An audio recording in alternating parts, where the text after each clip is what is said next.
šiandien sukviečiau jūs pasidalinti, kas čia gavosi iš tos apklausos į tą užduotą tokį klausimą, tai kągi jaučia tas rizikos šeimininkas. Tai priešistorė šito klausimų tokia, kad su viena šaunia komanda mes apie jau rizikos, kaip sakyt, tas jau tokias gilius dalykus ten kalbėjom ir apie rizikų registrus, ir apie visokias ten ir sąsajas, ir tokių visokių rimtų dalykų pakapstėm. Bet vat kaipgi žmonės jaučiasi ir kasgi vyksta, kaip tas rizikos šeimininkas reaguoja į tą tapsmą rizikos šeimininku. Ir aš kažkaip pagalvoju, kad reikia mums apie tai padiskutuoti ir pasižiūrėti, kągi jūs mąstote. Ir besiruošiant šiandienos susitikimui, iš tikrųjų mane pačią tą temą tiek įtraukė ir įsiurbė, kad aš jau ten ir pasikėliau, ir neuromokslininkų, ir net prisikasiau prie filosofinių klodų, kur tas jausmai ir mąstymas tai iš tikrųjų dažnai yra kaip tie du arkliai, ar ne, traukiantis visą tą mūsų protą, mūsų mąstymą. Ir kas man tokio įdomaus buvo, čia pasirinkau Platono asociaciją, kad žmogaus protas kaip vežimaitis traukiamas šitų dviejų arklių. Tai mane kas pačią nustebino, kad jausmai būtent vaizduojami kaip juodasis arklys, tas juodas laukinis eržilas, sunkiai valdomas ir kad jį reikia sutramdyti, priimant sprendimus. Tačiau iš tikrųjų aš galvoju, kad tame yra labai daug tiesos, nes ta dalis, apie kurią mes nedrįstam kalbėti ir niekas net neklausia, neturim tam laiko, kaip mes jaučiamės, tai lemia mūsų elgesį ir kaip mes toliau tam rizikos kontekste ir ne tik kokius sprendimus priiminėjom, kaip tas užduotis prisiemam, kaip bendraujam ir visa kita. Tai aš šiandien mūsų tą pasibuvimą matau taip, kad pradžioje aš šiek tiek tokį pagrindą padėsiu, bet labai noriu jūsų aktyvumo ir įsitraukimo, kad tiek čiate rašytumėt, tiek ir gyvai pakomentuotumėt, nes, sakiau, padiskutuosim. Tai iš tikrųjų šitą temą atvėrė tam tikrus tokius gal ir man pačiai netikėtus aspektus, apie kuriuos noriu su jumis kartu padiskutuoti. Bet kad mums būtų lengviau susikalbėti, tai aš noriu pradžioje suvienodinti, apie kągi mes čia šnekam. Tai rizika, neimsim tos sociologinės pusės, kur rizika yra siejama su grėsme ir praradimu to, kas mums yra svarbu, bet daugiau stenkimės mąstyti per verslo prizmę, kad tai yra neapibrėžtumo poveikis tikslams tiek teigiamas, tiek neigiamas. Aš suprantu, kad mes kalbėdami apie rizikas vis tiek dažniausiai žiūrim iš tos neigiamos pusės, bet bandykim išlikti šitame. Kita savoka, kurią vartojam, tas rizikos šeimininkas, tai angliškai daug paprasčiau būtų risk owneris, ar ne? Ir aš pati atsimenu, kaip, tik tai dabar abejoju, 17-18 metai buvo kalbos komisijoje, teko atlaikyti 2 raundus debatų dėl šitos savokos ir labai daug diskutavom, aš ir pati kartais pavartoju tas rizikos savininkas, bet lietuviškai risk owneris yra patvirtintas kaip rizikos šeimininkas, kuris yra asmuo, turintis įgaliojimus ir atskaitingas už rizikos valdymą ir susijusių priemonių įgyvendinimą. Abudu ir vienas ir kitas apibrėžimai ateina iš ISO 31000, bet KOSO principai irgi labai panašiai šitas savokas pristato. Nu, kasgi yra jausmai, kai mes kalbam? Tai žmogaus santykio su tikrove, daiktais arba reiškiniais išgyvenimas. Tai va, tai dabar žinant tą tokį rėmą, aš jau dabar noriu pabandyti jūsų klustelėti ir nepatingėkit brūkštelėti į čatą, ką galvojate. Tai koks yra rizikos šeimininko tikslas? Prieš einant į tuos jausmus, tapot rizikos šeimininku. Koks yra tikslas šitos rolės? Ar jūs dar su manim? Rašome. Aha, tai galite ir sakyti, bus gal greičiau, kas drąsesnis. Aš tai drąsi, tai galiu pasisakyti, šiandien visą dieną kalbėjau, seminarą vedžiau. Tai varyk. Tai koks tikslas? Tai visų pirma, parinkti ir pritaikyti priemonės, kad išvengti tos rizikos, sumažinti jos atsiradimą. O jeigu jau jinai atsirado, tai ją suvaldyti, kad būtų mažiausia žala kažkokia tai. Aha. Aš taip suprantu. Jo, dar matom, ar ne, kad mitiguoti riziką, valdyti savo srities rizikas ir įsivardinus jas įsivertinti, Nu ir vat, jau matau, vat, vienas jau sako, rezultatui pasiekti, eliminuoti neigiamas ir išnaudoti teigiamas rezultatui pasiekti. Visi jūs esate teisūs ir gal dar ir daugiau galim šitų dalykų prigalvoti. Ir dabar tada iš to pas mus gaunasi, kad, aha, įsivardinus ar ne, bet rizika, kas jos yra, tas, vat, nu, man visą laiką pačią kaip čia, ta magija tokia, kodėl ta tema manęs nepaleidžia, kaip aš ir pati galvoju.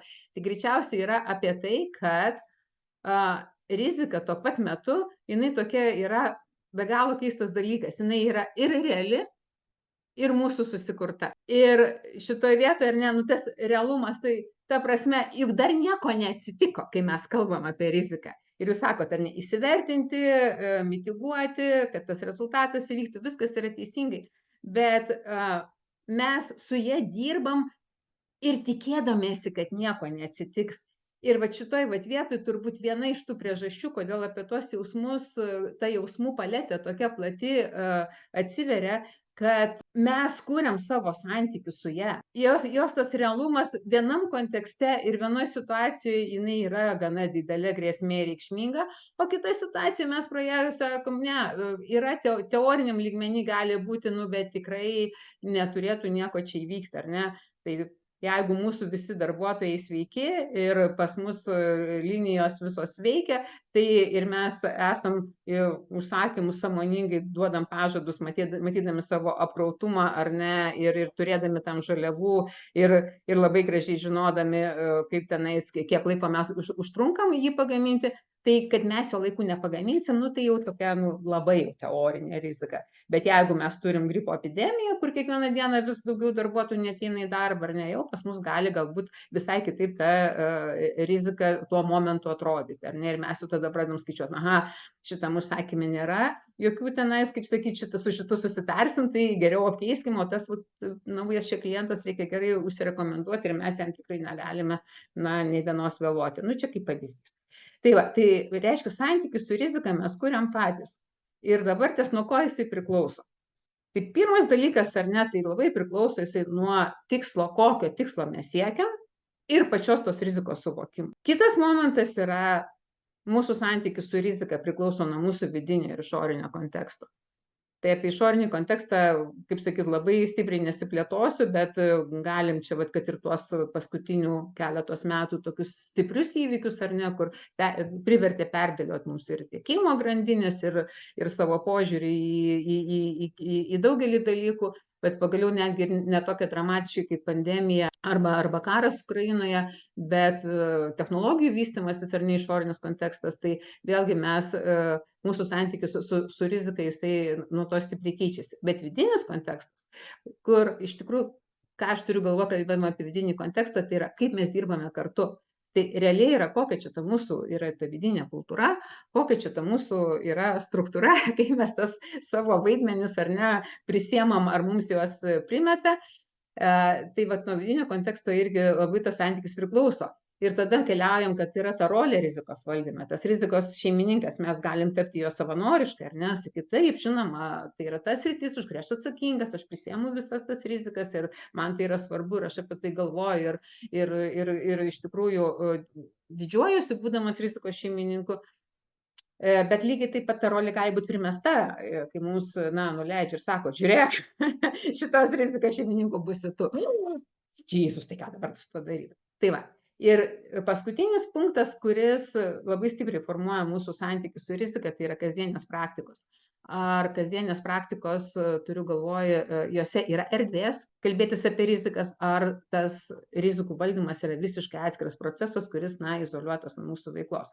Tai visi šitie dalykai lemia tą mūsų santykį ir būtent iš jo turbūt ateina ir tos mūsų jausenos, kurios signalizuoja apie santykį, kurios mums yra labiau ar mažiau raudona ta vėliavėlė, kad mums reikia grįžti ir persižiūrėti, kaip šitie elementai pas mus yra suvokiami, kaip pas mus jie yra išpildomi. Tai va, dabar prieinam prie tos įdomiosios dalies, dėl kurios aš jūs visus tą antradienio vakarą ir susikviečiau. Tai kai uždaviau tą klausimą, o tai kaipgi jaučiatės tapę rizikos šeimininku, parinkau 4 tuos pasirinkimus, na, pakankamai sąmoningai, atsakomybės jau net nedėjau, nes galvoju, nu vis tiek žmonės vis tiek atsakomybę vienokią ar kitokią jaučia, tapdami tuo rizikos šeimininku. Tai baimę jau žinojau ir iš anksčiau, taip pat ir apmaudas jau yra tekę susidurti. O va tas palengvėjimas ir kaltė, tai buvo tokie, na, gal šiek tiek šūviai iš tokių nuogirdų. Per komentarus atsakinėdami į klausimą, nes reakcija tikrai buvo nemenka, tai iš viso 89 žmonės, na, sureagavo vienaip ar kitaip ir savo nuomonę išreiškė balsuodami skirtingose šalyse. Tai taip pat buvo paminėtas azartas, kas iš tikrųjų gal mane šiek tiek ir nustebino.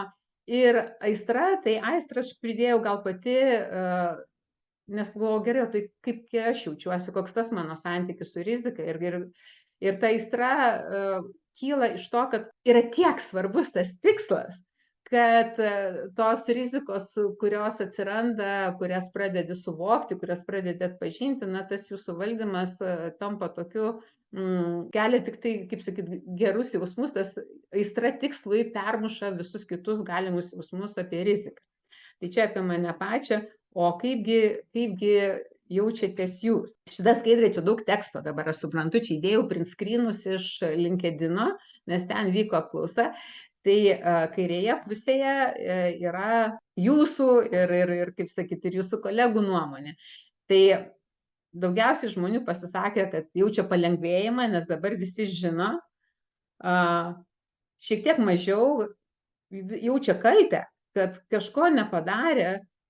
Toliau 3. vietą užima baimė, kad nesuvaldysit vienas. Ir čia aš turiu prisipažinti, kad mano išankstinis, stengiausi neturėti lūkesčių, bet šiek tiek nustebau, kad visai nedaug žmonių jaučia apmaudą dėl papildomo darbo. Tai galvoju, viskas gerai, bent jau ta dalis, kuri sureagavo į mano šitą klausimą, iš tikrųjų su rizika turi visai konstruktyvų santykį. Dabar iš karto atkreipiu dėmesį, šiek tiek skiriasi pati formuluotė klausimo. Taip jau atsitiko, kad gavosi ne visai tiesioginis atitikmuo anglų kalba, bet kadangi ten turėjau bičiulį, kuris tame taip pat dalyvavo, jis, na, pervertė per savo bendruomenės, per savo burbulo labiau suprantamą kalbą ir įdėjo, kad tampate rizikos savininkų projekte. Ir gali būti, kad būtent tas kaltės jausmas, nes jeigu kaip vyksta projektų rizikų valdymas, tai vis tiek kiekvienas projektas yra naujas dalykas ir tenai tos kaltės yra mažiau, nes dar niekas neįvykę, dar mes tik tai planuojam, pradedam tą projektą, vyksta ir galbūt tas kaltės jausmo jo atsiranda mažiau. Čia aš tokią prielaidą darau, nes su atsakiusiais padiskutuoti dar kol kas neturėjau galimybės. Tačiau ir turbūt gali būti, kad dėl to tas ir frustracija dėl daugiau darbo vyksta, nes mesgi tiek daug visko prisiplanuojam užduočių ir jeigu dar su rizika atsiranda dar ant viršaus užduotis, tai iš to kyla tas susierzinimas. Bet palengvėjimas apie tai, kad rizika yra įvertinta, jinai pagauta ar ne, ir ta atsakomybė priskirta, jisai ir vienoje ir kitoje auditorijoje buvo išsakytas, na, kaip pagrindinis jausmas, daugiausiai balsų sulaukęs, na, ir baimė irgi tikrai yra nesvetima. Tai dabar pereisim per kiekvieną iš jų ir kalbėdami apie kiekvieną tą jauseną, jau irgi prašysiu jūsų įsitraukti, dabar jau čia galėsim pradėti tą diskusiją į tą ypatingai patarimų dalį, kaip jūs matot, su kuo susidurėt, na, papildykit mano matymą. Tai pradėkim nuo palengvėjimo, kuris surinko daugiausiai balsų ir vienoje ir kitoje auditorijoje.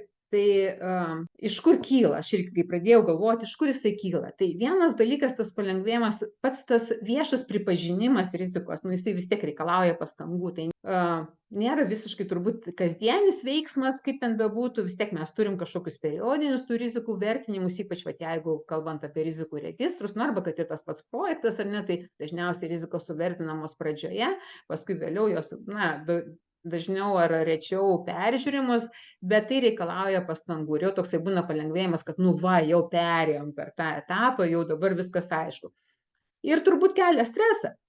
Ir dar čia buvo kaip tik vat, paminėta vieno rizikisto, sako, tu žinai, kartais jausmas toksai su rizikų tais vat, savininkais, rizikų šeimininkais kalbantis, kad jau tas rizikų registras toks kaip nuodėmių išrišimas. Tai kas dabar atsitinka, jeigu mes vat, žinom, ar ne, kad tas apima palengvėjimo jausmas, gavus, kaip čia matant savo vardą tam jau rizikų sąraše, kad jau viskas įtraukta, atsakomybė, priskirta, bet vis tiek yra palengvėjimas. Tai aišku, natūralus būdas, kad viskas aišku, einam dirbti, ar ne, tiesiog vertintis, mitiguoti ir viskas ten labai šauniai įvyksta, tačiau gali įvykti ir kitas dalykas, palengvėjimas gali mus apgauti. Tas toksai atsiranda, kad niekas dar nepasikeitė, bet padėtis atrodo nebegrėsminga. Ir su tuo aš tikrai susiduriu ne tik tai rizikų kontekste, bet kokios užduotys iš tikrųjų, kai prisimam užduotį ir jau atrodo, kad jau beveik ir padaryta. Ir va čia turbūt Nerijus galės ir papildyti, kad kalbant apie srauto valdymą, labai svarbu turbūt suvokti, kiek tų užduočių yra prisijimta, nes, jeigu palengvėjimo jausmas yra gerą savijautą mums sukelia, tai gali niekur neįvykti. Kitas yra dalykas, kad kur aš matau irgi dar tokią vieną pasekmę, į kurią mes turėtumėm atkreipti dėmesį, kad mes galim susitelkti labai stipriai tą būtent rizikos valdymo priemonės pačias ir pamesti tikslą, dėl ko tai darom. Kitaip tariant, užsižaisti su pačiu rizikos valdymu. Ir tai koksgi tas būtų patarimas? Tai mano patarimas tai yra labai paprastas, kad nepalikti tokio, kad tik tai galutinis tas terminas ir visi ramus, ar ne, kad čia dabar jau čia tas palengvėjimas, viskas žinoma, nuodėmės atleistos, bet stebėti atviras užduotis ir rizikos rodiklius kartu su veiklos rodikliais. Kitaip tariant, kad neleisti savo pamiršti, kad niekas nepasikeitė kol kas, ar ne, kad turim išlaikyti budrumą. Kokios jūsų mintys dėl to palengvėjimo? Aš gal vėl pasisakysiu pirmą, bet aš labai drąsiai parašiau, kad palengvėjimas ateina. Bet aš palengvėjimą truputį iš kitos perspektyvos matau. Aš labai matau tokį augantį organizacijų sąmoningumą ir ten dirbančių žmonių sąmoningumą. Labai, labai ženkliai per pastaruosius kokius 2-3 metus. Ir man atrodo, kad jeigu jau yra rizika atpažinta, įvardinta kaip rizika, parengtas planas ir netgi paskirtas atsakingas, žmonės veikiantis kartu veikloj, tikiu, kad yra sąmoningi ir jie vienaip ar kitaip prisidės prie tos rizikos valdymo. Pastebės kažkokias tai užuomazgas, kad gali ta rizika pasireikšti. Galimai pamastys ir pagalvos, kaip jie, būdami šalia, irgi tam ar projekte, ar veikloj, gali prisidėti, kaip jų veikla gali padėti suvaldyti tą riziką. Tai aš iš tos perspektyvos, kad jeigu jau yra ta rizika atpažinta, yra priskirtas savininkas, man atrodo, kad organizacija visa jau susivienyje tos rizikos valdymui. Tai aš iš tos perspektyvos supratau, pajaučiau, kad tai turėtų sukelti palengvėjimą.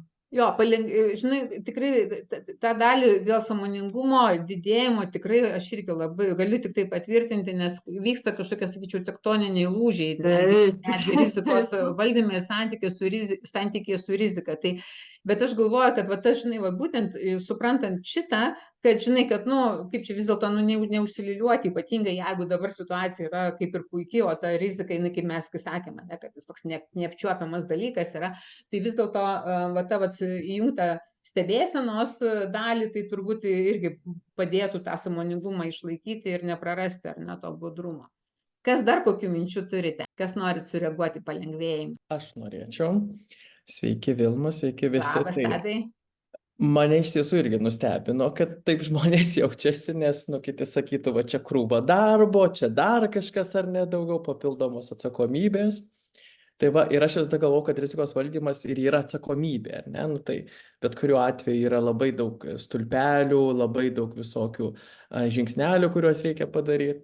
O referuojant dar į kolegės Jūratės, ką jūs čia dabar sakėte, aš tikrai labai irgi sutikčiau su jumis, bet man dar labai atrodo didelė kokybė yra to šeimininko.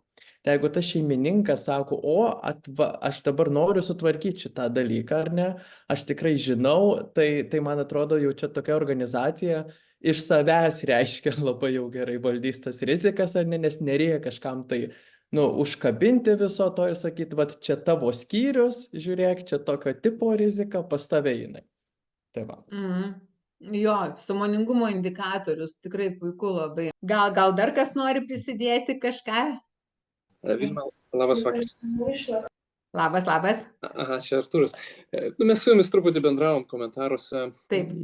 LinkedIn'e, tai aš gal truputį iš tos neigiamesnės pusės pasisakysiu, kad man tai kažkaip atėjo į galvą pirmas dalykas, kad čia toks bandymas pastatyti tvorą, kad čia vat mano, o kitur tai jau ne man. Tai vat. Ai, toksai, ar ne, kad už šitą aš atsakingas, o čia jau kiti atsakingi ir tas palengvėjimas su tuo susijęs. Taip. Aš galvoju, tas mums ir yra stipru, kad mes galim iš skirtingų pusių pasižiūrėti šitai, tai tikrai nėra vienareikšmis, nes tema tikrai nėra, matau, pasidalinau kartu ir atsakomybę, dabar kiti atsakingi. Matau, irgi dar prisideda prie šito tavo matymo. Tai ir aš galvoju, kad mums irgi yra labai svarbu įsileisti abejonės, ar ne, ta prasme, kad nėra vienos tiesos ir išgirsti skirtingus matymus. Gal dar kas kokių minčių turit, ar ne, kad, su to palengvėjimu, kad jisai, būtų tas gerasis palengvėjimas, ar ne, ir kad mūsų nestabdytų, tai gal kokių patarimų turit, ką galėtumėm pritaikyti organizacijose, žinant, kad daug ką apima būtent palengvėjimo jausmas. Aš dar klausant tavęs, Vilma, ir kitų dalyvių, tokia mintis man atėjo į galvą. Ar jausmai, jausenos, kurias mes patiriam rizikų valdymo kontekste, nėra susiję su mūsų kaip organizacijos ir pačių rizikų vertinimo branda. Ir matyt, tas palengvėjimas, jisai galbūt prie patarimų dalies, galbūt jį galima sukurti kaip gerą jauseną, turint teisingas patirtis, jeigu organizacija tik pradeda eiti rizikų valdymo keliu. Labai gera mintis, kad būtent siekti pačiu procesu, kurti gerąjį tą jausmą, tą sąmoningo palengvėjimo jausmą. Ačiū, Ernesto, labai, labai gera įžvalga. Nu ką, judam prie sekančių, dar 3 laukia. Jeigu galima pasisakyti. Žinoma, klausau. Pritarti Artūrui. Man asmeniškai palengvėjimas atsiranda tada, kada rizika yra tinkamai eskaluota. Net tiesiog yra kažkur registrė, bet jį tinkamai pristatyta ir aukščiausia vadovybė ją žino, pastebi ir, sakykime, tas rizikų valdymo planas pagaliau patvirtintas. Tada, tada jau žinom, kad prasidėjo valdymas ir nereikia pergyventi. Supratau, labai irgi tokia ramybė ateina, ar ne, kad tinkamas dėmesys jai skirtas, nes dabar visi žino labiau, ta dalis akcentuojama. Labai gerai, tai važiuojam toliau. Čia tokį įdėjau intarpą prieš pereinant į kitus, nes lyderis vis dėlto lyderiaujantis jauseną nusipelno biškį daugiau dėmesio. Tai iš tikrųjų su tom rizikom, ką ir kalbėjau, mes dažnai labai vis tiek, viskas prasideda nuo to, kad mums svarbios pasekmės yra, mes galvojame apie pasekmes ir kaip jūs patys sakėt, rizikos šeimininko vis tiek tas tikslas yra, kad tų pasekmių neįvyktų, arba jeigu jos jau įvyktų, kad kuo mažesnis poveikis realus būtų. Ir įlendam tada į tas priežastis, galvojam, gal čia priežastis, o gal šita priežastis numeris 1, o gal šita priežastis, ir tų priežasčių mes galim bile kiek ar ne ieškoti, ir kartais rizikų registruose tikrai matau tokias litanijas, tiek pasekmių, tiek priežasčių. Ir čia tik tai noriu labai trumpai pasakyti, yra palengvėjimo jausmą mes tikrai galėsim kurti kartu su proceso dalyviais, jeigu nepamesim tikslo. Kad nepamiršti, kad tikslas ne tai, kad suvaldyti riziką, bet ta prasme, kad ta rizika, jos pasekmės mums svarbios siekiant kažkokio mūsų tikslo, kas tai bebūtų. Verslo augimas, klientų pasitenkinimas, pelningumo didėjimas. Kokį mes bematytumėm tą savo didelį tikslą, ar ne, rizikos, jų pasekmės mums svarbios ir priežastys mums svarbios, tik tai sąsajoje su tikslu. Tai šito aš labai linkiu nepamesti ir mano galva tas labai nuima tos įtampos rizikų šeimininkam, nes tada, kai jie mato, kad tas sąmoningumo, tas geras jausmas ateina, kad šitą riziką valdydamas aš galiu lengviau pasiekti tikslo, kuris yra prasmingas mums kaip organizacijai. Tai manau, kad va čia ir yra turbūt tokia va ta kertinis akcentas, kurį būtent prie šitos jausenos noriu paminėti. Gerai, tai dabar ties kitas jau toksai keistesnis, ar ne, klausimas, tai yra apie kaltę. Kaltė, kažko nepadariau, ar ne, tas toks ateina. Nu, aš irgi susimaišiau, klausiu, gerai, tai iš kur kyla, kadangi pati vis tiek didelis tas ir operational excellence, ir rizikų valdymo patirtis yra. Tai vienas dalykas, aš galvoju, ateina iš tos asmeninės atsakomybės, kad procesų savininkas jaučiasi asmeniškai atsakingas už procesą ir jeigu na, tame procese yra nurodoma rizika, kas dar blogiau atsitinka, jeigu ta rizika ne pats proceso šeimininkas mato, o jam kažkas sako, žiūrėk, čia yra rizika ir tu būsi atsakingas, nesgi tavo procesas, tai vat, jam tikrai ta tokia, gaunasi toksai, žinai, tarp apmaudo ir kaltės turbūt tas toksai, kad, nu, tai vėl kažko nepadariau, čia man kaip bleiminama, ne kaip priekaištas. Kitas dalykas tai yra iš to funkcinio susiskaldimo, gana dažnai kaltė turėtų kilti, kada tos tarpusavio sąsajos ignoruojamos ir tada vat vėlgi. Ir dar vieną tokį dalyką galvoju, kas iš tos kaltės ateina, tai va tas požiūris į riziką mūsų tas toks siauras, kad visos galimos rizikos yra blogis ir kad mes turim kuo daugiau identifikuoti tų rizikų ir jas visas būtina pašalinti ir kažkaip mitiguoti. Bet čia vat kaip tik vėlgi tas kyla iš to paties, kad mes prarandam sąsają su tikslu. Tai dabar kokios galimos pasekmės iš tų va, tokių jausmų kylančių iš to kaltės jausmo, jeigu mes tą kaltės, jeigu rizikos šeimininkas jaučia kaltę, tai rizikos visam tam valdymui mūsų organizacijai. Tai vienas, ne, tai nu, yra galimybė, kad rizikos bus nutylimos. Nu, nefainas jausmas yra, mes vis tiek visi, mes žmogiška natūra, natūralu, kad mes įvengsime savo neigiamų jausmų ir saugosim save nuo jų. Gali būti vengiama dalintis informaciją. Aha, kažką aptikau, tyliai ramiai susitvarkysiu ir tada, vat, žinau, kad rizikistai kartais guodžiasi, kad sako, Džysus, sako, padaro, tai jie visko daug, šaunuoliai, bet sako, prasisuka, mes net nesužinom apie tai, nes, paėmiau, radau, sutvarkiau ir tiek žinių. Ir va tas dar kitas momentas yra, kur procesai tobulinami lokaliai ir neatsižvelgiant į galimą įtaką bendram rezultatui ir iš to tada gaunasi, kad netgi tie patys veiklos patobulinimai, jie gali būti tiek riziką mažinantis, tiek riziką didinantis veiksniai. Tai šitoj vietoj ir dar žinant, kad tas kaltės jausmas toksai mums vis dėlto nemalonus, tai galim susidurti ir su ta dėmesio bias, kaip pasakyti, kada mes ieškom tų mums pažįstamų dalykų ir stengiamės su tuo, kas mums yra nauja, nelabai suprantama, tas unknown vadinamas, ar ne, tuos dalykus praignoruoti. Tai kągi dabar su tuo daryti, koks būtų patarimas, jeigu tai būkiškas.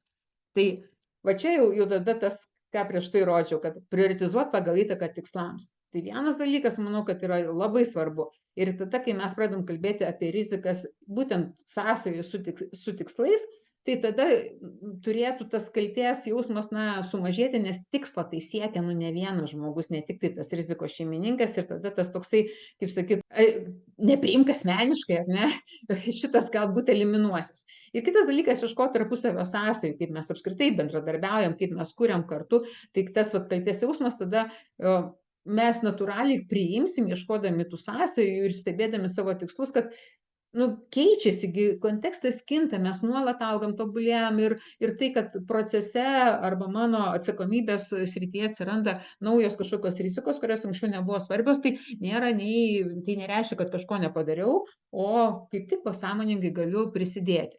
Tai kokios būtų jūsų mintis, dabar jau čia vėl išpoškinau tą porciją savo apmąstymų, kaip jūs matot kaltė jauseną? Aš tai šitoje vietoje galvoju, jeigu prieš tai buvo organizacijos branda, tai čia matyti organizacijos vidinė kultūra, kaip kokia jinai yra, kokia yra jos temperatūra, labai stipriai gali prie kaltės jausmo didinimo, mažinimo. Kitas dalykas, galvoju, mano kaip rizikos šeimininko ego, ar ne? Įsivardinti savo, kad aš irgi kažko nežinau, dažnu atveju, man atrodo, mums tai būna labai sudėtinga ir jaučiam tokią neaišku, iš kur kylančią pareigą žinoti, nuspėti, numatyti viską. Ir trečias dalykas, kuris mano matymu, daro įtaką kaltės jausmui, tai būdas, kaip mes tas rizikas įsivardinam. Ar jos yra nuleidžiamos, rizikisto, nežinau, kažko iš viršaus, ar visgi mes įsivardinam, mes kartu kaip komanda, ar ne, mes kartu kaip atsakingi už jas. Nes vat iš čia gali ateiti tas skirtingas suvokimas. Gali, aš irgi tą momentą užšėpiau. Kas dar, ką kiti galvojat, kam kaltės jausmas nesvetima? Nušvitę visi susirinko pašnekovai. Tai ką, važiuojam toliau, tada prie tos kaltės neužsistovim. Sekantis pagal reitingus daug dėmesio sulaukęs baimės jausmas. Ta baimė, bet tokia baimė, ar susitvarkysiu vienas. Mes ją taip kreipiam tą klausimą, taip formulavom. Tai dabar iš kur kyla, ar ne, tas, ar susitvarkysiu vienas. Tai vienas yra momentas, ką tikrai esu ne kartą mačiusi ir kas man, taip skauda. Tai kai rizikos valdymo priemonių įgyvendinimas tampa asmeniniu tikslu ir toksai, iš tikrųjų, žiūrima, kad tai yra tavo rizika ir tu turi su ją susitvarkyti. Aišku, realybėje tikrai, kai kolegos dažniausiai ir prisideda, kai reikia ir ką, bet ta pirminė baimė, jinai su tuo gali būti susijusi, nes žinant, kad aš paskui čia turėsiu atsiskaitinėti ir dar vėlgi nelygu kokia įmonės vidinė ta kultūra ir kiek yra ten to bendradarbiaujančių komandų, ką mes ir Holistic Enterprise visą laiką akcentuojam, ar ne, ar turim kažkokias rutinas, kur dalinamės kartu, ar pas mus yra kūrimo maudas įjungtas, ar pas mus yra kaltinimų ir priekaištų toksai vyraujantis klimatas. Tai vienas iš tų. Kitas yra dalykas su tuo susijęs, vėlgi su tuo asmeninė atsakomybė, kad nepriskiriami realūs resursai, nes kartais tikrai yra tų priemonių tokių, kur ten reikia visos komandos ir ten gaunasi rimtas projektas iš to, kad tą priemonę įgyvendinti. Tai kai yra paskiriamas tai vienas žmogus, tai tu būsi atsakingas koordinatorius, ten jau susirinksi tą komandą. Tai kai nėra tų realių resursų ir tie resursai galbūt yra perkrauti ir mes toje vietoje stagnuojam. Tai aš turiu galvoje resursų tiek kompetencijų prasme nesuformuojam komandos, tiek komandos nariai negali skirti tiek laiko, kiek reikia, kad tai įvyktų ir kad tai įvyktų tada, kada reikia, kas svarbiausia. Tai rizika ir veikla, jeigu valdoma atskirai, tada irgi tos baimės galbūt kyla, nes tada žinau, Jėzus, mane šitiek darbų laukia, nežinau, kaip aš ten turiu ir tikslų siekti, ir tas rizikas valdyti, ir jeigu šitie dalykai neturi to tokio stipraus ryšio tarpusavyje, tai baimė varteliai atviri yra. Ir dar vienas momentas, apie ką kalba ir neuromokslas jau, tai kiekvienas pokytis mūsų smegenims yra kaip praradimas. Ir bet kokiu atveju tai yra, jeigu ypatingai rizika dar turi to, gerai yra dirbti su žinomom rizikom. Dalis, jų ten kartojasi, žinomos, jau yra ir įvykių atsitikę ir mes jau galim ar ne kažkaip su jom tvarkytis. Bet yragi dar ta dalis tokia, kur, kad žinom, kad kažko nežinom, o kartais jaučiam, kad, dar net nežinom iki galo, ko nežinom ir dar mums reikia į ją ten gilintis, vertintis ar ne ir ją perprasti. Tai toje vietoje turbūt tų baimių tikrai atsiranda visokių. Kokios dabar pasekmės, ar ne? Tai jeigu ta baimė tiesiog, kad, nežinom, ko nežinom ir tas toksai ta pokyčio, tai nieko čia baisaus per daug, mes einam per tos pokyčius ir susitvarkom ir vėlgi disciplina, jeigu skiriam tam reguliariai laiko, su tuo dirbam, planuojam, tai nieko čia baisaus. Bet iš tokių neigiamų galimų pasekmių tai kas yra, kad vėlgi baimė mes galime maskuoti to, kad tiesiog vengiam apie tai kalbėti ir nenorėdami patirti to baimės jausmo ar ne ir to didelio iššūkio prisimti atsakomybę. Tai tokių situacijų gali būti. Kitas dalykas, jeigu yra tas nežinomybės jausmas ir tų resursų realių nelabai yra ir ką, tai tada ilginami, toks labai ūkiškas paprastas būdas, ilginami priemonių įgyvendinimo terminai. Tai ir tada, kai atsiverti rizikų registrą, kažkaip čia šiemet uždėrėjo, kad tikrai visos eilės įmonių teko rizikų registrus pranaršyti ir ten įžvalgą savo pateikti. Tai ir kai pasižiūri, kad visos priemonės turi būti įgyvendintos iki metų pabaigos, nu tai tada galvoju, tai kasgi čia vyksta? Ar tos rizikos tikrai yra rizikos, ar čia jos turi būti, ar jos čia neturi būti, ar čia yra tie resursai, kurie reikalingi, ar jų nėra, natūraliai tie klausimai kyla. Ir dar iš to, kas gaunasi, kad ar ne tas fundamental attribution bias, tai jisai yra susijęs su tuo, kad kontekstas nėra svarbus ir kad žmonės turi tą asmeninę atsakomybę ir jie viską ten sutvarkys, ar ne, tai toje vietoje mes irgi dar išilgindami tos terminus ir tik tai matydami tą vieną asmeninę atsakomybę už rizikos priemonės, tai rizikos šeimininko asmenyje mes irgi rizikuojam, kaip sakyt, užsiliuliuoti ir nematyti, kaip kontekste keičiasi tos rizikos grėsmingumas ar ne mūsų organizacijai. Tai kągi dabar su tuo daryti? Visokių čia prigąsdinau pasiekmių. Tai esminis principas, tai kaip ir turbūt bet kas, ar ne, tiek ir procesų valdymas, ir operational excellence veiklos, ir visokių pokyčių ir patobulinimų gyvendinimas, tai kad rizikos valdymas turėtų būti komandinis sportas, ar ne, kad tai tikrai ne po vieną ten, kas baisiausia, neatsiuntė lentelę, susigalvok savo rizikas, ar ne, ir dar ten nusistatyk visą kitą. Tai mes turėtume diskutuoti komandai ir vėlgi pasikartosiu, įsileisti abejonę. Įsileisti abejonę ta prasme, nes mes kalbam apie dalyką, kuris yra ir realus, ir tuo pačiu mūsų socialiai sukonstruotas. Tai kad abejonė, kad yra ir daugiau požiūrių, kad yra ir daugiau galimybių, kad yra ir daugiau sąsajų, kalbant apie tai. Ir jokiais būdais neatsieti nuo verslo valdymo. Tai rizikos ir verslo valdymas atskirai tikrai nieko gero neneša.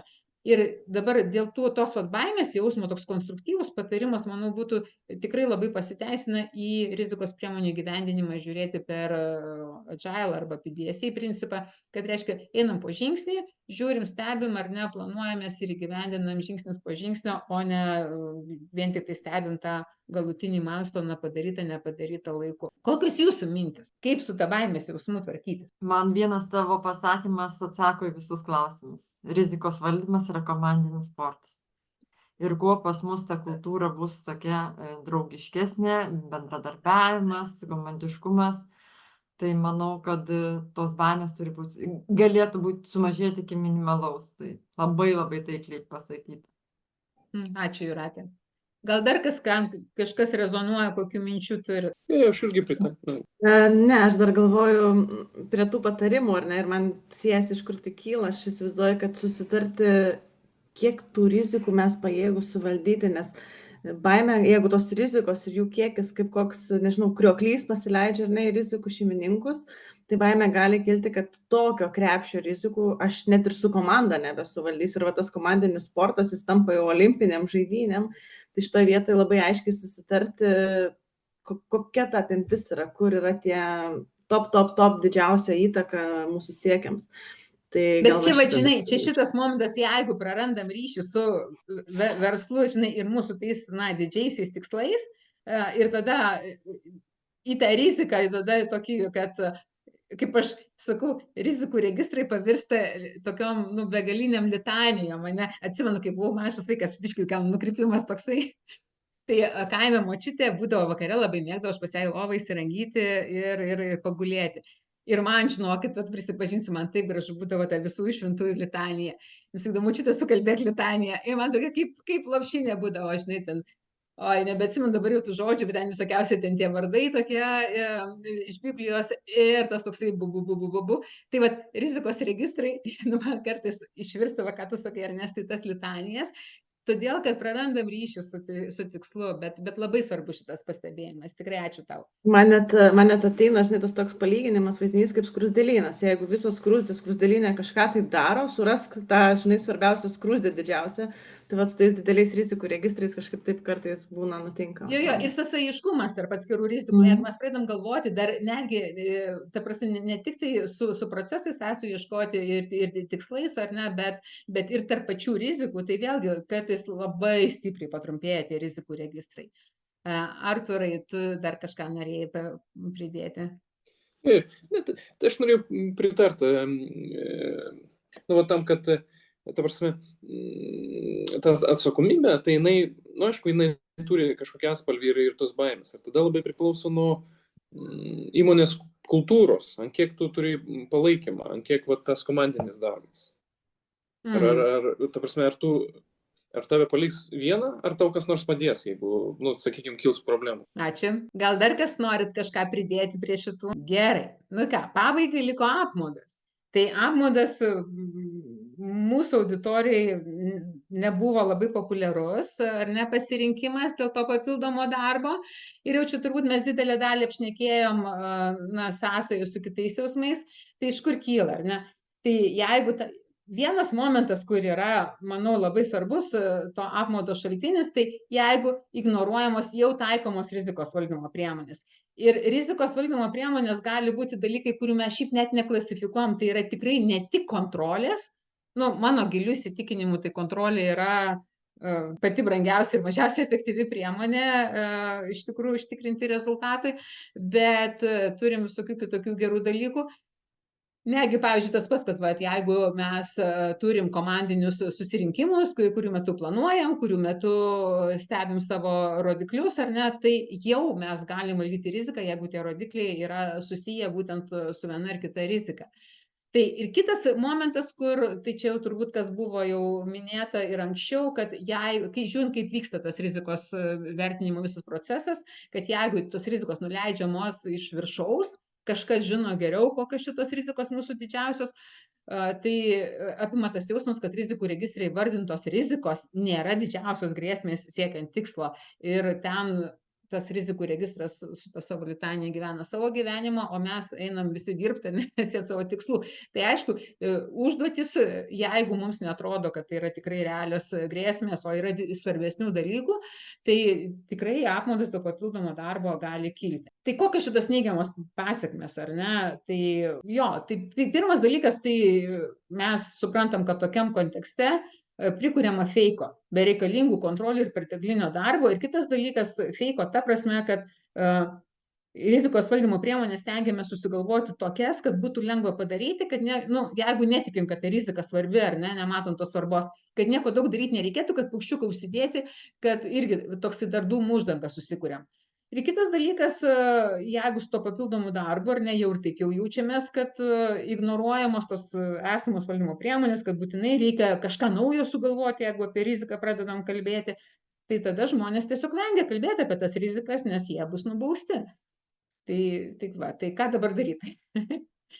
Tai esminis momentas, kur aš, kaip sakyt, stengiuosi kalbėti kuo daugiau, ir iš tikrųjų yra puikių pavyzdžių, jeigu pažiūrėtume kibernetinę saugą, tai tikrai yra labai išmintingų CISO, kurie labai aiškiai sako, pirmiausia pasižiūrim, kas pas mus jau yra, ir tada, kas jau veikia, ko trūksta, susikuriam ir tik tada standartizuojam. Tai čia visiškai kaip ir procesų valdyme. Standartizavimas yra paskutinė stotelė. Pirmiausia, mes sukuriam, ištestuojam, patikrinam, ar veikia, ir tik tada susistandartizuojam. Tai va čia baisiausias dalykas, kas atsitinka, kad jeigu iš pradžių nuleidžiamas standartas, o tada mes pradedam stebėtis, kodėl viskas neveikia. Tai mano patarimas labai trumpas šiuo atveju, ir gal turite jūs kažkokių kitokių dar matymų ir papildymų dėl to, kaip sumažinti apmaudą dėl papildomo darbo galėtum. Gerai. Sakysiu, man aktuali tema. Aha, sakyk. Aš galvoju, kaip nepadaryti to apmaudo, arba kad jo būtų mažiau, tai matyti nereikėtų rizikų valdymo iš savęs kaip po tikslo tokio formuoti organizacijoje. Galbūt aš labai klystu, bet kai rizikų valdymas tampa pats savaime tarsi kažkokių naujų dalykų, kurį dabar reikia labai daryti, tada atsiranda tas papildomo darbo jausmas ir apmaudas iš to. Negaliu nesutikti, iš tikrųjų. Ačiū, Ernesta. Tai šitoj vietoj einam truputėlį jau link pabaigos, tai tokį, kaip sakyti, apibendrinti. Ačiū visiems už nuomonės ir įžvalgas, dar galėsi turbūt ir pateikti, jeigu dar šiek tiek spėsim. Bet čia aš kelias skaidrės dar turiu. Tai nėra tokio dalyko kaip rizikos valdymas, ar ne, be verslo valdymo. Nėra ir negali egzistuoti atskirai, tai šito mes aiškiai sutarėm. Tai čia mano, kaip sakyt, maldelė dar kartelį, kad yra du tie požiūriai. Vienas yra funkcinis, kai rizika yra, vat, ką ir Ernesta paminėjo, kad jeigu mes užsiplėskim, o čia mūsų rizikų valdymas, čia ko daugiau tų rizikų, čia, o dar jeigu ateina tai iš išorės spaudimas, kaip reguliuotojo kažkokie reikalavimai, nu tai mes ten prisidėgiam, prisidarom, išdeleguojam ir turim tą tokį, ir iš tikrųjų iš to funkcinio požiūrio, kada mes tą riziką žiūrim atskirai ir konstruojam viską lyg tai savitiksliai, tai ir kyla turbūt ta didžioji dalis neigiamų tų jausmų.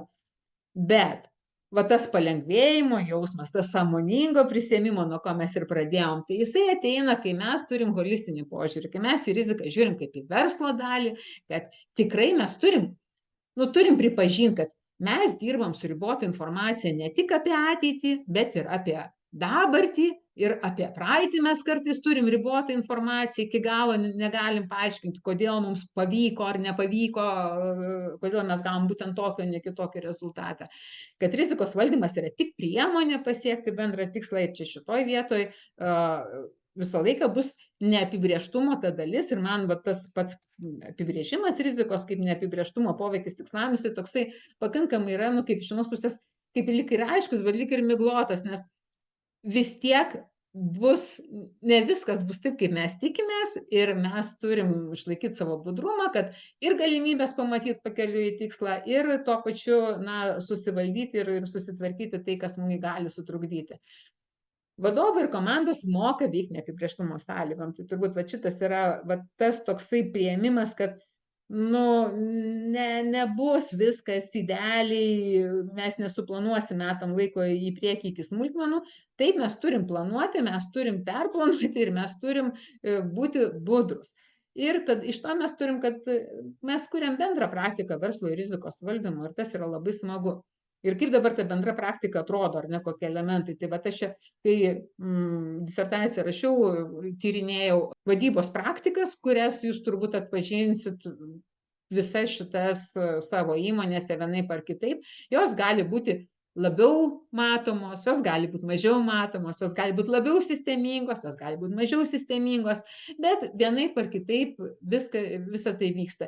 Ir mes tada galim, labai aiškiai sakyti, kur ta rizika, susijungia. Tai jeigu planuojam veiklą, tai riziką tuo pačiu atpažįstam, ar ne. Jeigu stebim, kaip mums sekasi, mes vėl riziką galim atpažinti, ypač tas tokias naujas, kurios atsiranda, keičiantis kontekstų, mums daugiau sužinant apie tuos neapibrėžtumus sklaidant. Jeigu mes pradedam jau užčiuopti spręstinas vietas ir prioritetus nustatinėti, tai kaip pas mus natūraliai vyksta rizikos vertinimas. Tai ir tą dalyką mes galim daryti labiau sąmoningai, mes galim čia tada jau ir pasijungti savo rizikos departamentus ir iš tikrųjų panaudoti daug visokių puikių įrankių tam daryti sistemingai ir kokybiškiau. Jeigu mes sprendžiam problemas, kurias atradom ar ne, mes tas rizikas mitiguojam, netgi gaisrus gesindami, tai mes vis tiek dirbam su rizika. Tai gaisrų gesinimas, tai kas bandymas ar ne, kaip ir jau biškai pavėluotai, bet sumažinti pasiekmes. Tai kai pradedam galvoti tokiam kategorijom, tai tada natūralu, aš manau, kad iš tikrųjų tas palengvėjimo jausmas yra tikrai labai logiškai paaiškinamas, nes taip, mums yra ramiau, kad ir mes patys turim atsakomybės ir matom tas rizikas, ir kolegos mato, ir tarpusavį dalinamės, ir visi žinom, ir galim tą savo tokį budrumą ir sveiką konstruktyvumą rizikos atžvilgiu išlaikyti. Tai dabar susumuojant, ką jau buvom kalbėję apie tos patarimus, tai pirmas, ar ne, turbūt tas nulinis žingsnis būtų susitarti, ką ir kodėl darom su rizika, kad tai yra ne savitikslis, o kad tai yra kaip priemonė tikslam pasiekti ir ko mes čia tikimės iš to rizikos šeimininko ir kaip mes dirbam, ar ne, su tuo.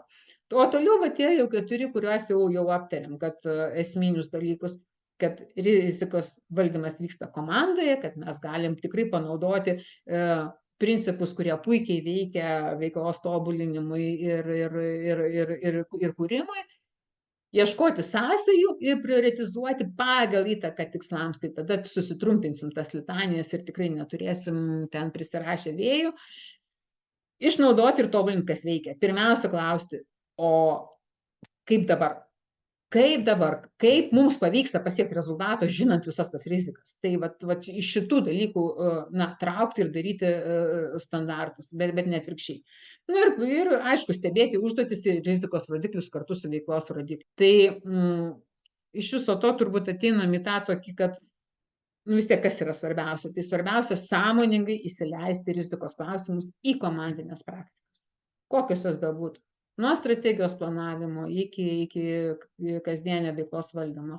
Ir kai mes tą sąmoningumą turim, tai tada, kaip kažkas iš jūsų minėjo, tada ir į tinkamus lygius eskaluojasi, ir tos rizikos valdomos, joms suteikiama tiek reikšmės, kiek joms reikia. Ir čia mano turbūt pati mėgstamiausia citata, tą apsamanojusią sieną paėmiau specialiai, labai sąmoningai, kad apie rizikos valdymą mes irgi turim, žinodami, kad viskas keičiasi ir kinta, ir mes augam, ir kaip organizacijos, ir kaip žmonės vystomės, tai negi tas resilience, ar ne, toksai, kad mums ne tik, kad atlaikyti ir išlikti, kad nieks nepasikeistų, ne, tai kaita yra natūralus dalykas ir tiesiog suprantant, kad rizikos valdymas mums, padeda tobulėti, padeda stiprėti ir augintis tos raumenis. Tai va čia tada gal ir tos kaltės mažiau jausim, net jeigu ne tik, kad kalbam apie tai, kas dar neįvyko, bet netgi tais atvejais rizikos įvykių vis tiek bus, jų mes iki galo neišvengsim,